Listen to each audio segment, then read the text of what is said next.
నాణ్యమైన petrol diesel విక్రయించి వాహనదారుల మన్ననలను పొందాలని మాజీ మంత్రి మేడ్చల్ ఎమ్మెల్యే చామకూర మల్లారెడ్డి సూచించారు.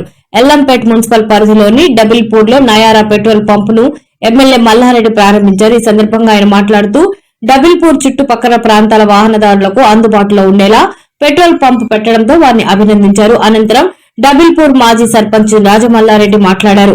మాజీ చైర్మన్ సురేష్ రెడ్డి, నాయకులు భాగ్యారెడ్డి, దామోదర్ రెడ్డి, మద్దుల శ్రీనివాసరెడ్డి, నందారెడ్డి, మోహన్ రెడ్డి, బీఆర్ఎస్ పార్టీ నాయకులు తదితరులు పాల్గొన్నారు.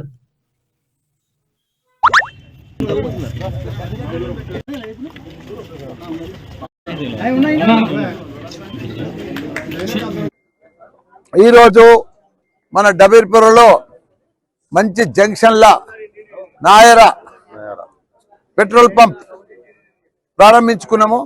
దీనికి యజమానులు మన రాజమల్లారెడ్డి గారు, శ్రీనివాస్ గౌడ్ గారు ఇద్దరు కలిసి పెద్ద ఎత్తున ఇదే ఊర్లో పుట్టి ఇదే ఊర్లో పెరిగి ఇక్కడనే పెద్ద ఎత్తున పెట్రోల్ పంప్ అందుబాటులో తీసుకొచ్చినందుకు వాళ్ళకి శుభాకాంక్షలు, ధన్యవాదాలు. దానికి తోడు ఇప్పుడు రాజకీయాలు కూడా మున్సిపల్ ఎలక్షన్స్ ఉన్నాయి. మాకు మంచిగా 3 మున్సిపాలిటీలు వచ్చినాయి. మంచి నాయకులు ఉన్నారు, మంచి క్యాడర్ ఉన్నది, పర్ఫెక్ట్ పోతుంది. 3 మున్సిపాలిటీలు కూడా ఈజీగా గెలుస్తాం. ఎందుకంటే వాళ్ళ ఉత్సాహం చూస్తే మాకు అర్థమైపోయింది. ఎందుకంటే కాంగ్రెస్ గత 2 సంవత్సరాల సంది కూడా ప్రభుత్వం వచ్చింది, పెద్ద ఆశ పెట్టింది, అబద్ధాలు చెప్పిర్రు, పెద్ద పెద్ద మాటలు చెప్పిర్రు, అన్ని ఇస్తామన్నారు.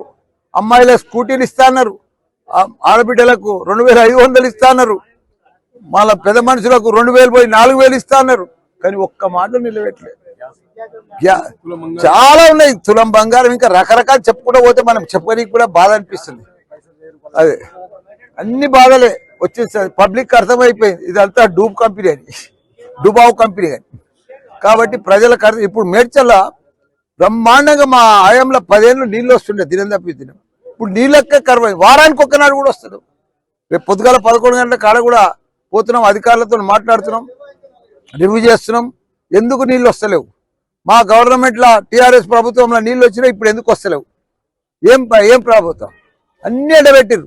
మన ప్రభుత్వంలో 44 చెరువులు 44,000 చెరువులు కలకలలాడుతుండే ఎండాకాలం మే నెల. ఇప్పుడు జనవరిలోనే నీళ్ళు లేవు, ఇంకా ఎండాకాలం ఏం పరిస్థితి అవుతుంది? ప్రజలు నమ్మి ఓటేస్తే ఇదే ఆ పద్ధతి.